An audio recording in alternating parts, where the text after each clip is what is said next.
अजित पवार यांच्या विमानाचा अपघात कसा झाला त्या संदर्भामध्ये आता एक सीसीटीव्ही फुटेज समोर आलाय।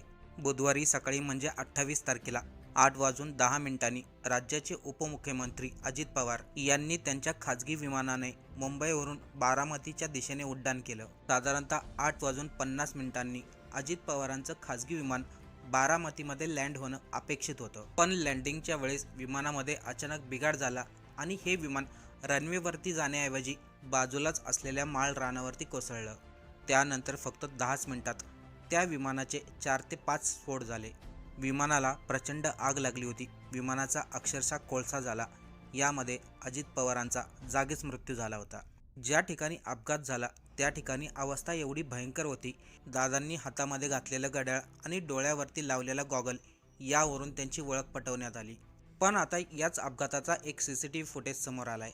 दादांच्या विमानाचा अपघात होण्याअगोदर नेमकं काय घडलं होतं याबद्दलची आता धक्कादायक माहिती समोर येत आहे। पहिल्यांदा फसलेले लँडिंग, त्यानंतर मेडे कॉल दिला आणि लगेचच काही क्षणामध्ये इमर्जन्सी लँडिंग दिली। अजित पवारांचा अपघात आणि लोकांच्या मनामध्ये संशयाचं धुकं का निर्माण झाले, चला सविस्तर आपण या व्हिडिओमधून जाणून घेऊ। सर्वात अगोदर हा अपघात नेमकं कसा घडला ते पाहूया। पुणे बारामती परिसरामध्ये सकाळच्या वेळी दाट धुके होती, त्यामुळं समोरचं दृश्य स्पष्टपणे क्लिअर दिसत नव्हतं। तसे पाहिलं तर बारामतीची एअर स्ट्रीप खूप लहान आहे, त्या कारणामुळे तिथे इन्स्ट्रुमेंट लँडिंगची सुविधा उपलब्ध नाही, म्हणून विमानाच्या पायलटला मॅन्युअली आणि समोर जे चित्र दिसतंय त्याचा अंदाज घेऊनच लँडिंग करावं लागते। तिथे उपस्थित असलेल्या लोकांनी माहिती दिली, अजितदादांचं विमान रनवेवरती न येता कोळसा घेत असल्याचं दिसून आलं। याचा अर्थ विमान ज्यावेळेस खाली लँडिंग करायचं होतं त्यावेळेस पहिला प्रयत्न फसला। अगोदरच दाट धुके पसरलेली होती, रनवे स्पष्टपणे क्लिअर दिसतही नव्हता, त्यामुळे विमान पहिल्या प्रयत्नामध्ये लँडिंग केलं नाही तर दुसऱ्या प्रयत्नामध्ये लँडिंग करण्याचा प्रयत्न केला। विमानाचा पायलट जेव्हा दुसऱ्यांदा लँडिंग करायला गेला तेव्हा त्याने मेडे कॉल दिला होता, म्हणजे इमर्जन्सी लँडिंग करायची होती आणि विमानामध्ये काहीतरी बिघाड झाला होता। DGCच्या अधिकाऱ्यांनी दिलेल्या माहितीनुसार विमान ज्यावेळेस लँडिंग होत होतं तेव्हा ते रनवेच्या कडेला कोसळलं। सुमारे 100 फूट उंचीवरती विमान असतानाच विमानावरचा ताबा सुटला होता, त्यामुळे विमान रनवेवरती पोहोचण्या अगोदरच ते जमिनीवरती कोसळलं। विमान जसं जमिनीवरती कोसळलं एक मोठा स्फोट झाला आणि त्याच्या काही सेकंदातच सलग 4 ते 5 लहान स्फोट झाले। विमानाला एवढी भीषण आग लागली होती की तात्काळ बचाव कार्य करणं कोणालाही शक्य झालं नाही। या अपघाताची सखोल चौकशी होणार आहे आणि ब्लॅक बॉक्स उघडल्यानंतरच हा अपघात कशामुळे घडला याचं उत्तर स्पष्ट होणार आहे। पण अजून काही महत्त्वाची माहिती देखील समोर आलेली आहे। त्या विमानाचे पायलट होते सुमित कपूर आणि शांभवी पाठक। धुके असल्यामुळे समोरचे चित्र स्पष्टपणे दिसत नव्हतं, त्यामुळे दोन्ही पायलटने बारामतीच्या रनवे नंबर 11 वरती उतरण्याचा प्रयत्न केला, पण धुक्यामुळे त्यांना रनवे दिसलाच नाही। पायलटने पुन्हा विमान वरती घेतलं आणि थोड्या वेळाने पुन्हा विमान रनवेवरती उतरवण्याचा प्रयत्न केला। यावेळेस विमान अगदी रनवेच्या दिशेने चाललं होतं, पण ते रनवेला स्पर्श करण्या अगोदरच ते जमिनीवरती कोसळलं। अपघात होण्याच्या काही सेकंदा अगोदरच विमानाच्या पायलट असलेल्या शांभवी पाठक यांचे शब्द होते, ओ शिट, हे काय झालं। पण कोणाला काही समजण्या अगोदरच विमान जमिनीला टेकलेलं होतं आणि विमानाला प्रचंड आग लागलेली होती। या अपघातानंतर अजित पवारांचं पार्थिव बारामतीच्या मेडिकल कॉलेजवरती हलवण्यात आलं। तिथे लोकांनी प्रचंड प्रमाणामध्ये गर्दी केलेली आहे। तर दुसऱ्या बाजूला या अपघाताचा एक सीसीटीव्ही फुटेज देखील समोर आलाय। हा सीसीटीव्ही फुटेज ज्या ठिकाणी रनवे होता त्याच्या समोरच्या रोड पलीकडच्या ज्या ठिकाणी पेट्रोल पंप आहे तिथला हा सीसीटीव्ही फुटेज आहे। एकदम करेक्ट 8:46 रनवेजवळ मोठी आग लागलेली दिसली, त्यानंतर मोठा धूर येताना दिसला।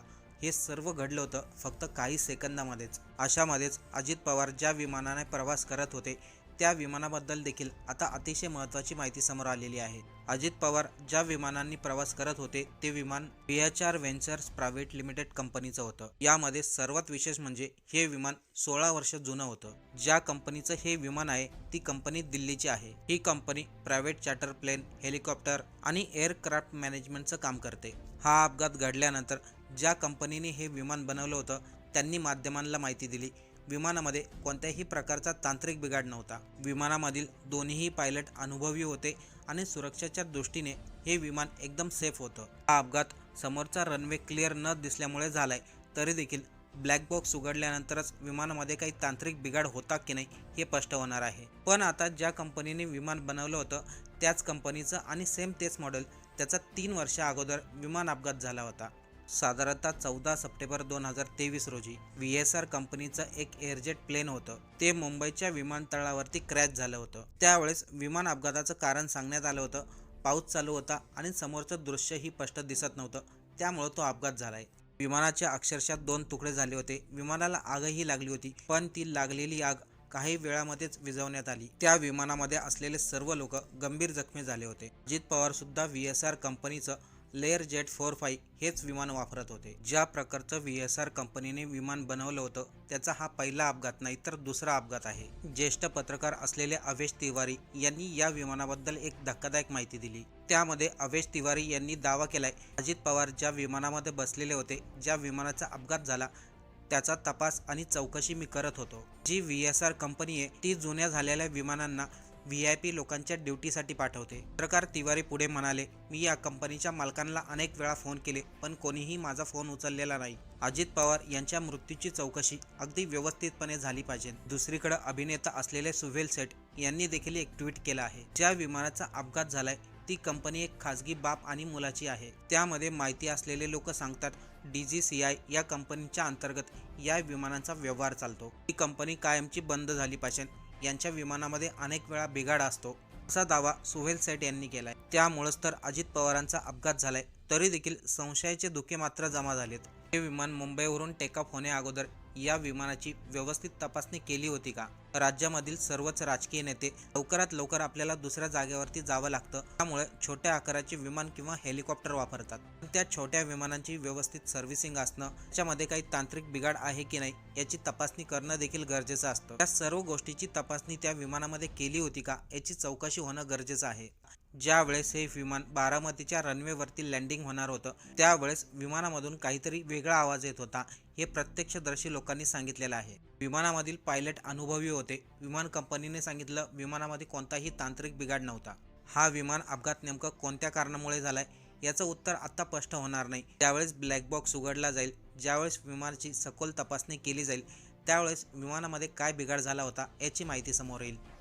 पण या विमान अपघातामुळे आज महाराष्ट्रातील राजकारणामधील मोठा दिवा विझलाय. महाराष्ट्रामधील सर्वांचे लाडके अजितदादा आज आपल्यामध्ये राहिले नाही. आता आपण ही घटना जरी ऐकली तरी देखील कोणालाही विश्वास बसत नाही. अजित पवारांचं असं व्यक्तिमत्व होतं, त्यांनी एखाद्याला शब्द दिलेला ते पूर्णच करायचे. पण आज अजितदादांबरोबर नियतीने मोठा घात केला. महाराष्ट्राच्या राजकारणामधील दादा हरपले आणि संपूर्ण महाराष्ट्र सुन्न झालाय.